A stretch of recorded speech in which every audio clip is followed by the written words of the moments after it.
আসসালামু আলাইকুম। সবাই কেমন আছেন? আশা করি সবাই ভালো আছেন। আজ আপনাদের জন্য নিয়ে এসেছি গল্পের ১৫ নম্বর পর্ব। আশা করি গল্পটি আপনাদের ভালো লাগবে। তাহলে চলুন শুরু করা যাক। আমি বললাম, জান পাখি পালাচ্ছ কোথায়? নীরা বলে, একটা বাড়ি দিয়ে আপনার মাথা ফাটিয়ে দেব, ছাড়ুন আমাকে। আমি নীরার কথা শুনে বললাম, ছাড়বো, তবে আগে একটা চুমো দাও আমাকে। নীরা আমার কথা শুনেই শক খায়, বিস্ফারিত চোখ নিয়ে আমার দিকে তাকিয়ে আছে। এটা কি বলছি আমি ওকে? এখন কি করবে? নীরা বলে, লজ্জা করে না আপনার একটা মেয়ের সাথে এভাবে কথা বলতে? আমি বললাম, আমি কি অন্য মেয়ের সাথে কথা বলছি নাকি? আমি তো আমার বিয়ে করা বউয়ের সাথে কথা বলছি। দাও দাও, চুমো দাও তাড়াতাড়ি। নীরা বলে, পাগলের মতো কথা বলছেন কেন? আমি বললাম, আমি পাগল তাই? নীরা বলে, কে বললো আপনি পাগল? আমি বললাম, এই যে আমার পাগলি বলছে। নীরা বলে, আমি বললাম, চুপ করো তো নির্পাখি, তাড়াতাড়ি করো, অফিসে যেতে দেরি হয়ে যাচ্ছে। নীরা বলে, পারবো না আমি। আমি বললাম, ঠিক আছে, আমি করলে কিন্তু সহজে ছাড়বো না। নীরা বলে, আপনি পাগল করে দেবেন আমাকে। আমি বললাম, তুমি যে আমাকে পাগল করে দিচ্ছ তার বেলায়? এদিকে আমি কথা বলতে বলতে আস্তে আস্তে নীরার পেটে হাত বুলাতে থাকি। নীরা আমার হাত খামছে ধরে। আমি বললাম, এখনো টাইম আছে, তাড়াতাড়ি দাও, আমাকে কিন্তু কন্ট্রোল হারা করো না। আমার কথা শুনে নীরা আমার মাথা টেনে কপালে একটা চুমো দেয়। আমি বললাম, এটা কি হলো? নীরা বলে, দেখলেন না কি হলো, ছাড়ুন এখন। আমি বললাম, আমি খেলবো না। নীরা অবাক হয়ে বলে, কেন? এখানে কে কি খেলছে? আমি বললাম, আমার এখানে চুমো চাই। এই বলে আমার ঠোঁট দেখিয়ে দিলাম। নীরা বলে, কি? পারবো না আমি। আমি নীরাকে জাপটে ধরে ওর পেটে হাত বুলাতে শুরু করি। নীরা আমার ছোঁয়া সহ করতে পারে না, তাই সে চট করে আমার ঠোঁটে নিজের ঠোঁট ডুবিয়ে দেয়, আবার চট করেই ছেড়ে দেয়। আমার থেকে দূরে সরতে চাইলে আমি নীরাকে টেনে আবার কিস করি। আমি নীরাকে ছেড়ে দিয়ে ওর কপালে আলতো করে একটা চুমো দেই। আমি বললাম, নীর পাখি? নীরা বলে, হুম। আমি বললাম, হাত খুব জ্বলছে না? ফুপির হয়ে আমি তোমার কাছে মাপ চাইছি। আমি চাই না আমার জানটাকে কেউ কোনো রকম কষ্ট দিক। আমি আমার ফুপিকে ভালোবাসি, সম্মান করি, কিন্তু তুমি আমার জান। আমি চাই না কারো কাছ থেকে তুমি কোনো কুকথাও শোনো। আমি জানি ফুপো হয়তো তোমাকে মেনে নেয়নি, কারণ ওনার মেয়ে আমাকে বিয়ে করতে চেয়েছিল। আর ফুপি আমার খারাপ চায় না। ফুপি কিছু বললে তুমি মাইন্ড করো না, উনি যাই বলুক আমাকে বলবে। একটা কথা মনে রেখো, নিজের চাইতো আমি তোমাকে বেশি ভালোবাসি। তোমার কিছু তো অসুবিধা হোক আমি চাই না। বাসায় ভালো না লাগলে আমার কাছে চলে যাবে, বুঝলে? নীরা বলে, হুম। আমি বললাম, আচ্ছা আমি রেডি হয়ে আসি। এই বলে আমি ওয়াশরুমে চলে গেলাম। নীরা রুম থেকে বেরিয়ে এসে দেখে ফুপি মাকে ধমকাচ্ছে। নীরা মনে মনে বলে, ডাইনি বুড়িটা আবার এখানে এসে মামুনের পিছনে লেগেছে, দাঁড়াও দেখাচ্ছি। এই ভেবে নীরা রুমে এসে আমার হাত ধরে টেনে টেনে নিয়ে যাচ্ছে। আমি বললাম, আমাকে কোথায় নিয়ে যাচ্ছ? নীরা বলে, চুপ, আমার সাথে আসুন। আমি কিছু না বলে ওর সাথে গেলাম। নীরা আমাকে আড়ালে দাঁড় করিয়ে ফুপির কথা শোনাচ্ছে। ফুপি বলে, আমাকে না জানিয়ে ওই মেয়েকে বাসায় তোলার সাহস হয় কি করে তোদের? মা বলে, আমরা তো জানতাম না মিরাজ বিয়ে করেছে, আপনার ভাই মেনে নিয়েছে। তার থেকে বড় কথা হলো মিরাজ মেয়েটাকে অনেক ভালোবাসে, আর আমরা কি করতাম বলেন?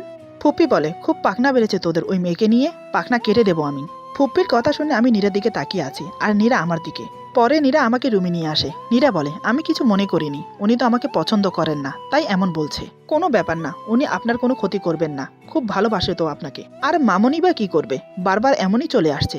উনি তো মামনিকেও পছন্দ করেন না, আর আমাকেও। উনি মামনির সাথে যে বিহেভিয়ার করে আমার সাথেও করবে, এটাই সিম্পল। নীরার কথা শুনে আমার খুব রাগ হলো। আমি কিছু না বলে অফিসের জন্য বের হয়ে গেলাম। আমাকে আসতে দেখে ফুপি বলে, কিরে খাবি না? আয়, তোর জন্য বসে আছি, বৌমাকে নিয়ে আয়। আমি ফুপির কথার উত্তর না দিয়ে মাকে বললাম, মামনি নাস্তা রেডি করে নীরাকে আমার কাছে পাঠিয়ে দাও। মা বলে, আচ্ছা বাবা। ফুপি কিছু বলতে যাবে তার আগে আমি বেরিয়ে যাই। এরই মধ্যে নীরা আসে। ফুপি বলে, এই মেয়ে, তুমি ওকে কি বলেছ? নীরা বলে, কেন, আপনি কিছু করেছেন নাকি বলার মতো? ফুপি বলে, শোনো মেয়ে, বেশি বার বেরো না। তুমি কি মনে করেছো আমি কিছু বুঝি না? নীরা বলে, আপনি কি মনে করেন আমি জানি না? ফুপি, আমার কোনো ভুল হলে আমার ভুল শুধরিয়ে দিন, কিন্তু আমাকে এভাবে বকছেন কেন? ফুপি বলে, তুই? কথাটা শেষ করার আগে আমি এসে বললাম, কি হচ্ছে এখানে? নীরা বলে, না কিছু না। আমি বললাম, ফুপি, আমি তোমাকে অনেক ভালোবাসি, এমন কিছু করো না যাতে তোমার সম্মানটা আমার কাছে কমে যায়। ফুপি বলে, বাবা আমি তো শুধু। আমি বললাম, আমি যা বলার বলেছি। নীরা 5 মিনিটের মধ্যে আমার খাবার রেডি করে নিচে আসো, আমি গাড়িতে ওয়েট করছি। নীরা বলে, না আমি যাব না। আমি বললাম, রেডি হতে হবে না। এই বলে আমি নীরার হাত ধরে টানতে টানতে নিয়ে চলে গেলাম। আমি বললাম, গাড়িতে বসো। নীরা বলে, শোনেন না প্লিজ। আমি বললাম, যেটা বলছি সেটা করো। নীরা বলে, যাব না আমি। আমি বললাম, আমার রাগ বাড়িও না, চলো। নীরা বলে, দেখুন আমি পালিয়ে যাওয়ার মতো মেয়ে না, ফুপির মন আমি জয় করে নেব। আমি বললাম, তোমার কিচ্ছু করতে হবে না, কে তোমাকে মানলো না মানলো এতে আমার কিছু যাবে আসবে না। আমি তোমাকে ভালোবাসি, আর মরার আগ পর্যন্ত তোমার সাথেই থাকবো, এটাই ফাইনাল, তুমি চলো। নীরা বলে, না আমি যাব না। নীরার কথায় আমি রেগে চেঁচিয়ে উঠে বললাম, যাবি না তুই? তোর যেতে হবে না। আমি এসে যদি দেখি তোর শরীরে একটা কাটার আঁচড়ও লেগেছে, তো দেখিস কি অবস্থা করি আমি। এই বলে রাগের চোটে গাড়ি নিয়ে বেরিয়ে যাই। নীরা দাঁড়িয়ে দাঁড়িয়ে হাসতে থাকে। নীরা বলে, পাগল একটা। আমি আবার গাড়ি নিয়ে ব্যাগে চলে এসে বললাম, জেদ করছো কেন, চলো না নীর পাখি। নীরা বলে, মামনি আছে তো নাকি? আমাকে নিয়ে এত ভয় পাওয়ার কি আছে? ফুপো তো আপনার, মেরে তো ফেলবে না আমাকে? আমাকে নিয়ে ভাবতে হবে না, অফিসে যান। আমি নীরাকে জড়িয়ে ধরে কপাল একটা চুমো দিয়ে গাড়িতে উঠে যাই। আমি বললাম আমি তাড়াতাড়ি চলে আসবো জান পাখি, আমার নীর পাখিটার খেয়াল রেখো। এই বলে আমি চলে গেলাম। নীরা এখনো আমার চলে যাওয়ার দিকে তাকিয়ে আছে। তিশা এসে বলে, কি গো ভাবি? নীরা বলে, বলো ননদিনী। তিশা বলে, খুব ভালোবাসো না আমার ভাইটাকে? নীরা বলে, একদমই না। তিশা বলে, তাই? নীরা বলে, হ্যাঁ তাই। টিসু বেবি, কারণ তোমার ভাই হার্ড আমার, তাকে ভালোবাসতে যাবো কেন? তিশা বলে, এত শক্ত ভাষা বুঝি না, যাই হোক তোমার হাত ঠিক আছে তো? নীরা বলে, আমার হাতে আবার কি হয়েছে? তিশা বলে, এটা কোনো প্রশ্ন হলো? যে ফাইট আজ সকালে হয়ে গেল তোমার হাতের জন্যই তো। তুমি কি যে করো না ভাবি, গরম চা নিয়ে এভাবে কেউ নিজের সাথে এমন করে? নীরা বলে, ও কামন টিসু বেবি, চা তো গরম ছিল না। তিশা অবাক হয়ে বলে, মানে? নীরা বলে, ফুপু এতটা সময় নিয়ে চা খাচ্ছিল, চা তো ঠান্ডা হয়ে গেছে। তোমার কি ধারণা আমি এতটাই বোকা? আমার নামও নীরা। তিশা বলে, না না, তুমি তো আমার সুইট ভাবি। এরই মধ্যে আমি ফোন দিই নীরাকে। তিশা বলে, কি চালু হলো তো লাভ কল, ক্যারি অন। বলে তিশা চলে গেল কলেজে। নীরা ফোন নিয়ে রুমে গিয়ে কল রিসিভ করে। নীরা বলে, আমি বললাম, নীর পাখি কই তুমি? নীরা বলে, বিএফ এর সাথে ফুচকা খাচ্ছি। আমি বললাম, এটা কেমন কথা? নীরা বলে, মাত্র 30 মিনিট হলো আপনি অফিসে গেছেন, আমাকে তো বাসায় দেখে গেছেন নাকি? এমন সময় মা এসে বলে, কিরে মা, আসবো? নীরা বলে, হোল্ড করুন, মামনি আসো। মা বলে, আমি একটু পাশের বাসায় যাচ্ছি, একটু পরেই চলে আসবো, তুইও আমার সাথে চল। নীরা বলে, মামনি তুমি যাও, আমি আছি। মা বলে, না, তোকে একা রেখে আমি যাব না, তুই চল। নীরা বলে, তোমরা কি চাইছো বলো তো? আমি ছোট বাচ্চা, তুমি যাও, আমি বাসায় আছি। মা বলে, না, আমি তোকে একা রেখে যাব না, যে কষ্ট আমি পেয়েছি তোকে আর পেতে দেব না, জেদ করিস না, চল। আমার জরুরি দরকার না থাকলে আমি যেতাম না। নীরা বলে, মামনি প্লিজ তুমি যাও, আমার কোনো সমস্যা হবে না। নীরার কথা শুনে মা চলে গেল। নীরা বলে, হ্যাঁ বলেন। আমি বললাম, তুমি গেলে না কেন? নীরা বলে, আমার ইচ্ছে, আপনাকে বলতে যাব কেন? আমি বললাম, তাই?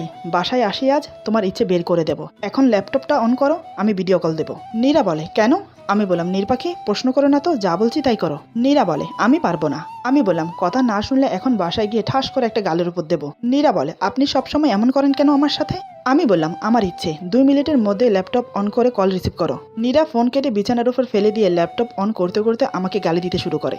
নীরা বলে, গুন্ডা, বদমাশ, বনমানুষ, রাক্ষস, খাচ্চর পোলা, যখন তখন আমাকে বকা। চেনো না তো আমাকে, আমি যদি এই সব কিছুর প্রতিশোধ না নেই তবে আমার নামও নীরা না। নীরা ল্যাপটপ অন করার সাথে সাথে আমি কল করি। আমি বললাম, নীর পাখি? নীরা মনে মনে বলে, মরেছে নীর পাখি। তারপর আমাকে বলে, আগে বলেন। আমি বললাম, ল্যাপটপ এমন জায়গায় রাখো যাতে পুরো রুম দেখা যায়। নীরা বলে, কেন, নিজের রুম আগে দেখেননি? আমি বললাম, নীর পাখি? নীরা বলে, রাখছি তো, এতে চিল্লানির কি আছে? আমি বললাম, গুড গার্ল। নীরা বলে, এখন কি করতে হবে? আমি বললাম, কল কাটবে না যতক্ষণ না আমি বলি। তোমাকে 5 মিনিট টাইম দিলাম, গিয়ে খাবার নিয়ে আসো, একসাথে খাবো। নীরা বলে, ও মা, আপনি ল্যাপটপ থেকে খাবেন কি করে? আমি বললাম, জান পাখি আর একটা আজারা প্রশ্ন করলে? নীরা বলে, যাচ্ছি তো, বলে নীরা গিয়ে খাবার নিয়ে আসে। আমি বললাম, নীর পাখি এবার খাও। নীরা বলে, আচ্ছা, আমাকে দেখতে হলে বাসায় চলে আসুন, ওখানে বসে দেখতে হবে না। আমি বললাম, সত্যি জান, আসবো? নীরা বলে, একটা বাড়ি দিয়ে আপনার মাথা ফাটিয়ে দেব। খাচ্ছি আমি, আপনিও খান, চুপচাপ কথা বলবেন না। আমি বললাম, জান পাখি? নীরা চুপ করে আছে। আমি আবার বললাম, ও নীর পাখি? নীরা বলে, ফোন কেটে দেব? আমি বললাম, এই না না না। তারপরে নীরা খেয়ে চুপচাপ বসে আছে। ল্যাপটপের দিকে তাকিয়ে দেখে আমি মাথা নিচু করে কাজ করছি। নীরা চুপ করে উঠে ল্যাপটপের দিকে হাত বাড়ায় কল কাটার জন্য। আমি বললাম, নীর পাখি? নীরা লাফিয়ে ওঠে। আমি বললাম, জান পাখি ভয় পেয়েছো? নীরা বলে, অসহ্য লোক। এই বলে নীরা ঘর গুছিয়ে নেয়। আমি কাজ করছি আর নীরার দিকে খেয়াল রাখছি। আসলে আমি এই কাজটা করছি নীরার উপর নজর রাখার জন্য। নীরা বলে, এবার কি কলটা কাটা যাবে? আমি বললাম, না। নীরা বলে, রান্না করি কিছু, খাবেন না দুপুরে? আমি বললাম, আমি সবার জন্য খাবার নিয়ে আসবো, রান্না করতে হবে না। নীরা বলে, তো আমি কি করব? আমি বললাম, পড়া নেই তোমার? সামনে পরীক্ষা, পড়তে বসো। নীরা বলে, পড়বো না। আমি বললাম, কি? নীরা বলে, বসছি। এরই মধ্যে ফুপি রুমে আসে। ফুপি ল্যাপটপটা খেয়াল করেনি। নীরা চুপচাপ গিয়ে ল্যাপটপ আড়াল করে দাঁড়ায়। নীরা বলে, ফুপি আপনি, কিছু কি লাগবে? ফুপি বলে, তোমার সাথে আমার কিছু কথা আছে। নীরা বলে, বলুন কি কথা? ফুপি বলে, আমার মেয়েটা মিরাজকে অনেক ভালোবাসে, মিরাজকে বিয়ে করার জন্য পাগল হয়ে আছে। ও মিরাজকে ছাড়া অন্য কাউকে বিয়ে করতে রাজি না। আমি যতদূর জানি মিরাজ তোমাকে ভালোবেসে বিয়ে করেনি, জোর করে বিয়ে করেছে। তাই তুমি যদি চাও আমি তোমাকে মিরাজের কাছ থেকে অনেক দূরে পাঠিয়ে দিতে পারি, মিরাজ তোমাকে খুঁজেও পাবে না। নীরা বলে, ফুপি কি বলছেন এসব? আপনি তো ওনাকে অনেক ভালোবাসেন, তবুও ওনার ক্ষতি করতে চাইছেন কেন? উনি আমাকে অনেক ভালোবাসে। ফুপি বলে, তুমি ভুলে যাচ্ছ, মনিরা তোমার আগে মিরাজের জীবনে এসেছে। তোমাকে বলতে কষ্ট হচ্ছে আমার। মিরাজের জীবনে আমার মেয়ের একসময় সবকিছু ছিল। জানি না তোমাকে দেখার পর কি হয়েছে, আমার মেয়েটাকে কি করে ভুলে গেল। তুমি জানো আমার মেয়ের সাথে কত রাত একসাথে? কথাটা শেষ করার আগেই নীরা বলে, ফুপি। ফুপি বলে, জানি তোমার শুনতে খারাপ লাগছে, কিন্তু আমি কি করব বলো? আমার মেয়ের দিকও তো দেখতে হবে। আমার মেয়েটা তো মিরাজকে ভালোবাসে। মিরাজের যদি কোনো দুর্বলতা নাই থাকতো তাহলে মনিরা যে ওকে বিয়ে করার জন্য মরতে গিয়েছিল, তারপরও কেন আমার মেয়ের সাথে সম্পর্ক রেখেছে বলো? নীরা বলে, আপনি এসব কেন বলছেন আমাকে? ফুপি বলে, তুমি আমার মেয়ের জীবন থেকে সরে যাও, তার বদলে তুমি যা চাও তাই দেবো আমি। নীরা বলে, আমি পারবো না, বাঙালি মেয়েদের বিয়ে একবারই হয়। ফুপি বলে, পাগলের মতো কথা বলো না, তুমি কি ভেবেছো মিরাজ তোমাকে ভালোবাসে? না, তোমার উপর শুধু ওর নেশা লেগেছে, নেশা কেটে গেলে ছুঁড়ে ফেলে দেবে তোমাকে। আমার কথা শোনো, এখনো সময় আছে। তুমি কি জানো অফিসের নাম করে ও কোথায় যায়? আমার মেয়ের কাছে যায়। এখন তুমি যা ভালো বুঝো। বলেই ফুপি বের হয়ে গেল। ফুপির কথা শোনার সাথে সাথে নীরার পায়ের নিচে মাটি সরে গেল। নীরা ধূপ করে মাটিতে বসে পড়ল। এদিকে আমি সব শুনে মাথা ভোঁ ভোঁ করে ঘুরছে।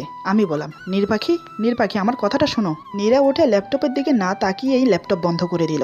তারপর নীরা চুপচাপ বসে কান্না করতে থাকে। নীরা বলে, তুমি সত্যি ওই পেতনিটাকে ভালোবাসো? আমি কি সত্যি তোমার কাছে কোনো পুণ্যের মতো? ব্যবহার হয়ে গেলে আমাকে ফেলে দেবে? সত্যি কি তোমার এখনো ওই পেতনিটার সাথে সম্পর্ক আছে? তাহলে এতদিন যা ভেবেছি সব ভুল, নাকি ওই ডাইনিটা আমাকে ভুল বোঝালো? কিন্তু একটা কথা তো ঠিক, সবকিছু জানার পরে ও কেন মনিরের সাথে সম্পর্ক রেখেছে? সত্যি কি আমি ওর নেশা?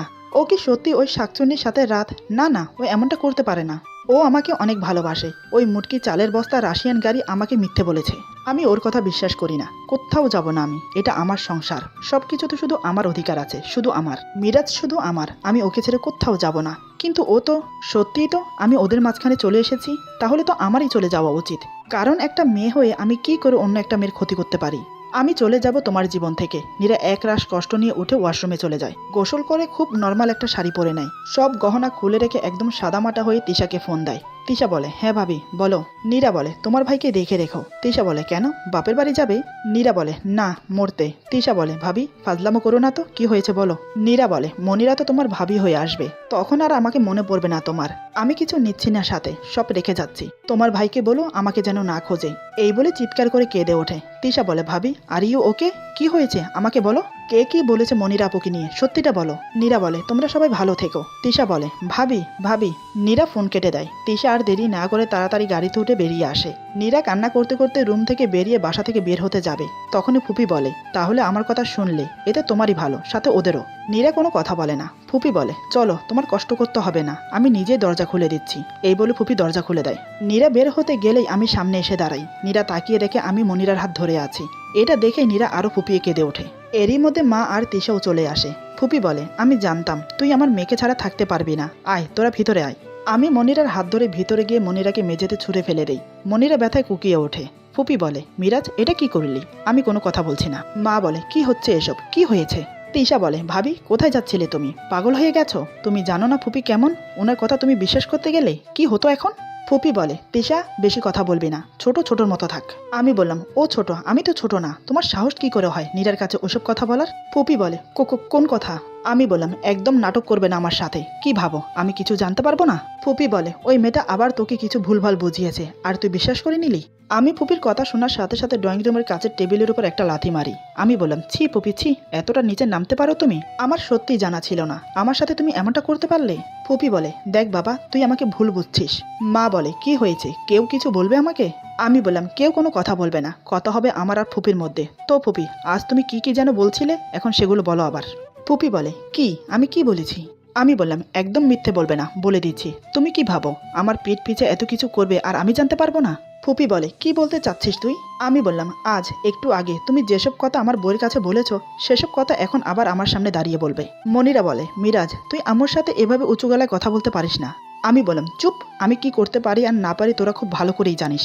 সাহস কি করে হয় আমার বউকে আমার নামে মিথ্যে কথা বলার? তুমি যখন নীরাকে ওইসব কথা বলো, তখন আমি ওর সাথে ভিডিও কলে কথা বলছিলাম, তারপরেও বলবে আমি মিথ্যে বলছি? ফুপি বলে, মিরাজ। আমি বললাম, চুপ, একদম চুপ, প্রমাণ করো সব। তারপর নীরাকে উদ্দেশ্য করে বললাম, নীর এখানে এসো। নীরা চুপচাপ দাঁড়িয়ে আছে। আমি নীরার হাত ধরে নিয়ে এসে ওদের সামনে দাঁড় করিয়ে দিই। মনিরা বলে, কি প্রমাণ দেব? আমি বললাম, প্রমাণ করে দে তুই, তোর সাথে আমার এখনো সম্পর্ক আছে, তোর সাথে আমি রাত কাটিয়েছি, এখনো আমি লুকিয়ে তোর সাথে দিন কাটিয়ে আসি, প্রমাণ করে দেখা। যদি প্রমাণ দিতে পারিস এক্ষুনি আমি তোকে বিয়ে করব। নীরা বলে, চুপ করুন আপনি প্লিজ। আমি বললাম, জান পাখি কেন? তুমি তো বিশ্বাস করে নিছো ওর সাথে আমার সম্পর্ক আছে, তোমার তো সবকিছু জানতে হবে। নীরা বলে, আমি কিচ্ছু জানতে চাই না, আমাকে যেতে দিন। ফুপি বলে, কি প্রমাণ চাই তোর? তুই কি অস্বীকার করতে পারবি তুই মনিরাকে ভালোবাসিস না? আমি বললাম, হ্যাঁ ভালোবাসি, কিন্তু ছোট বোনের মতো। তাই ওর ভুলগুলোকে অবহেলা করে ওকে শুধরিয়ে নেওয়ার সুযোগ দিয়েছিলাম। কিন্তু তোমরা কি করলে? আমার জীবনটাই আমার কাছ থেকে কেড়ে নেওয়ার চেষ্টা করলে। মনিরা বলে, কিসের জীবন? তোকে শুধু আমি ভালোবাসি, শুধু আমি। তুই শুধু আমার। মিরাজ, তুই শুধু আমাকে ভালোবাসবি, শুধু আমাকে। বের করে দে ওকে এই বাড়ি থেকে। আমি মনিরার কথা শোনার সাথে সাথে একটা থাপ্পড় মেরে দেই মনিরার গালে। মনিরা ছিটকে গিয়ে মেঝেতে পড়ে যায়। এটা দেখে নীরা আর দাঁড়িয়ে থাকতে পারে না। সে গিয়ে মনিরাকে টেনে তোলে, কিন্তু মনিরা নীরাকে ধাক্কা দেয়। নীরা তাল সামালতে না পেরে পড়ে যেতে গেলেই আমি নীরাকে ধরে ফেলি। আমি বললাম, মনিরা তোর সাহস হলো কি করে ওর গায়ে হাত দেওয়ার? মনিরা নীরাকে বলে, শান্তি হয়েছে তোমার? এসব কিছুর জন্য তুমি দায়ী। বের হয়ে যাও এই বাড়ি থেকে। আমি বললাম, মুখ সামলে কথা বলে দিচ্ছি। নিজেকে আর ছোট করিস না, আমাকে বাধ্য করিস না কিছু করতে। মনিরা বলে, কি করবি তুই বল, কি করবি? ফুপি বলে, তুই আমার মেয়ের সাথে এটা করতে পারিস না। আমি যা করেছি তোদের ভালোর জন্যই করেছি। আমি বললাম, আমার ভালোর জন্য নয়, তোমার মেয়ের জন্য বলো। আচ্ছা ফুপি, আমার ভালোবাসার মধ্যে এমন কিসের কমতি ছিল যার কারণে তুমি আমার সাথে এমনটা করলে? নিজের মায়ের জায়গায় বসিয়েছিলাম তোমাকে, কিন্তু তুমি এটা কি করলে? এত মিথ্যে কথা তুমি বলতে পারলে কি করে? তোমরা জানো না আমি ওকে কতটা ভালোবাসি? তারপরেও কেন তোমরা এটা করলে? কেন খেলছো আমাকে নিয়ে? মা বলে, শান্ত হ বাবা। আমি বললাম, কেমন করে শান্ত হই বলো মা? এখন যদি ভুল বুঝে নীরা চলে যেত আমার কাছ থেকে, তখন আমি কি করতাম বলো? মা বলে, এমন কিছু তো আর হয়নি। পুপি বলে, দেখ মিরাজ, আমি যাই করি না কেন এতে তোর। আমি বললাম, ব্যাস পুপি ব্যাস, অনেক হয়েছে। আমি আর তোমার কোনো কথা শুনতে চাই না। তুমি আমাকে তোমার গোলাম বানিয়ে রাখলেও আমি সারা জীবন তোমার পায়ের নিচে থাকতাম, কিন্তু তুমি আমার জানে হাত দিয়েছো। আমি বেঁচে থাকতে তোমাকে ক্ষমা করব না। ফুপি বলে, হ্যাঁ মানছি আমি নীরাকে মিথ্যে বলেছি, কিন্তু যা করেছি নিজের মেয়ের কথা ভেবে করেছি। মা হয়ে কি করে নিজের মেয়েকে কষ্ট পেতে দেখতে পারি বল? আর মেয়েটা তো তোকে ভালোবাসে না। ও চলে গেলে তো তোর কোনো ক্ষতি হবে না। আমার মেয়ে তোকে অনেক সুখে রাখবে বাবা। আমি বললাম, ও আমাকে ভালোবাসুক আর নাই বাসুক, ওকে আমার সাথেই থাকতে হবে। তারপর নীরার সামনে গিয়ে বললাম, আর এই যে তুমি, আজই লাস্টবার তোমাকে মাফ করছি। এরপরেও যদি আমাকে ছেড়ে যাওয়ার কথা মাথাতেও আনো, তাহলে সবার সামনে বলছি, আমার চেয়ে খারাপ কেউ হবে না। হাত পা ভেঙে আমার ঘরে বসিয়ে রাখবো, এর একটা কথাও মিথ্যে হবে না। আর ফুপি, এটা তোমার ভাইয়ের বাসা, আমি তোমাকে বাসা থেকে বের করে দেব না, কিন্তু একটা কথা বলি, আমার বইয়ের কাছ থেকে দূরে থাকো। আর একটা কথা, আমার কাছে কোনো রকম আশা রাখবে না, কারণ তোমার আমার সম্পর্ক আজ থেকে শেষ। এ বাসায় থাকলে থাকতে পারো, কিন্তু দূরত্ব বজায় রেখে থাকবে, না হলে আমি যে কি করতে পারি কারোর অজানা নয়। নীরা সহ সবাই আমার দিকে তাকিয়ে আছে। এত সহজে যে আমি আমার ফুপুর কাছ থেকে দূরে সরে যাব, এটা কেউ আশা করেনি। আমি কাউকে কিছু বলার সুযোগ না দিয়ে নীরার হাত ধরে রুমে চলে যাই। মা বলে, ধর্মের কল বাতাসে নড়ে, কথাই আছে জানেন তো আপা? ফুপি বলে, কি বলতে চাচ্ছ তুমি? মা বলে, আপনি কি কোনোদিনও ভেবেছিলেন মিরাজ আজ আপনার মুখের উপর এমনভাবে কথা বলবে? দেখুন, সেটাও হয়ে গেল। সত্যি কোনোদিনও চাপা থাকে না। ফুপি বলে, খুব বার বেড়েছে তোমাদের, তাই না? কতটুকু চেনো তোমরা মিরাজকে? ওকে যদি আমার কাছে আবার নিয়ে না আসি, তবে আমিও এক বাপের মেয়ে না। মা হেসে বলে, আপা আপনার বুঝতে ভুল হচ্ছে। মিরাজ তো শুধু নীরার সাথে হওয়া ঘটনায় আপনার সাথে সম্পর্ক রাখতে চাইছে না। ও যদি জানে যে আপনারা ওর সব সম্পত্তি দখল করতে চাইছেন, আর সেজন্য ছোটবেলা থেকে ওর ব্রেন ওয়াশ করে ওকে আমার আর ওর বাবার কাছ থেকে দূরে সরিয়ে রেখেছেন, তো আপনাদের কি অবস্থা হবে বুঝতে পারছেন? কোনো ধারণা আছে? আপনি আপনার মনের রাজা হয়ে থাকেন, আপনার দিন শেষ হয়ে আসছে। মনিরা বলে, সাহস কি করে হয় আপনার আমার মায়ের সাথে এভাবে কথা বলেন? ফুপি বলে, থাক মনি, ওকে কিছু বলিস না, এখন ওদের দিন, বলে নিক। মনে রেখো, আমাদেরও সময় আসবে। মা বলে, সময় তো এখন আমাদের কাছে এসেছে, সাবধানে থাকবেন। চল তিশা, এদের সাথে কথা বলে কোনো লাভ নেই। এদিকে আমি নীরাকে রুমে এনে দরজা লক করে দেই। আমি বললাম, কি করতে যাচ্ছিলে তুমি বলো? কি করতে যাচ্ছিলে? এখনই কি হতো আমার বলো? খুব সাহস বেড়েছে না? তুমি আবারও আমাকে ছেড়ে যাওয়ার চেষ্টা করছো। নীরা বলে, সরি। আমি বললাম, সরিতে কি সবকিছু ঠিক হয়ে যাবে বলো? নীরা চুপচাপ এক কোণে মাথা নিচু করে দাঁড়িয়ে আছে। আমি নীরাকে টেনে কাছে এনে দাঁড় করিয়ে দেই। তারপর নীরার থুতনিতে হাত দিয়ে মুখটা উঁচু করে তুলি। আমি বললাম, আমার সামনে কখনো এভাবে মাথা নিচু করে দাঁড়িয়ে থাকবে না, বলে দিচ্ছি। বলো তো নীরপাখি, আমার ভালোবাসায় কখনো কোনো খাত পেয়েছো? যে যাই বলে তাই বিশ্বাস করে তুমি আমাকে ছেড়ে চলে যাচ্ছিলে? আমি শুধু তোমাকে ভালোবাসি, শুধু তোমাকে, অন্য কাউকে না। আমি মরার আগ পর্যন্ত নীরপাখিরই থাকবো, বিশ্বাস রাখো আমার উপর। তুমি আমাকে ভালো না বাসলেও আমাকে ছেড়ে যেও না। তুমি ছাড়া সত্যি আমি একা হয়ে যাব। প্লিজ নীরপাখি, প্লিজ। কখনো কোনো সময় কারোর মুখে যদি আমার নামে চুল পরিমাণ কিছু শোনো, তাহলে আমাকে বলবে। আমাকে না বলে যদি আবার কখনো আমাকে ছেড়ে যাওয়ার কথা মাথাতে আনো, তো মনে রেখো, সারা জীবন এই রুমে থাকতে হবে। বাহিরের আলো কখনো চোখে দেখবে না, কথাটা মনে রেখো। ভেবো না আমি তোমাকে ছেড়ে দেব, বুঝতে পেরেছো? নীরা বলে, এতক্ষণ ধরে নিজের রাগ কন্ট্রোল করে রেখেছিলাম, কিন্তু এখন আর পারছি না। হঠাৎ আমি যা করলাম তা দেখে নীরা লাফিয়ে ওঠে। ও ভাবতে পারেনি এত শান্তভাবে কথা বলার পর আমি আবার রেগে যাব। ও কি করবে ভেবে পাচ্ছে না। এরপর যা হলো, আজকের গল্প এখানে সমাপ্ত। গল্পের বাকি অংশ পেয়ে যাবেন আগামী পর্বে। সবাই ভালো থাকবেন, সুস্থ থাকবেন, আল্লাহ হাফেজ।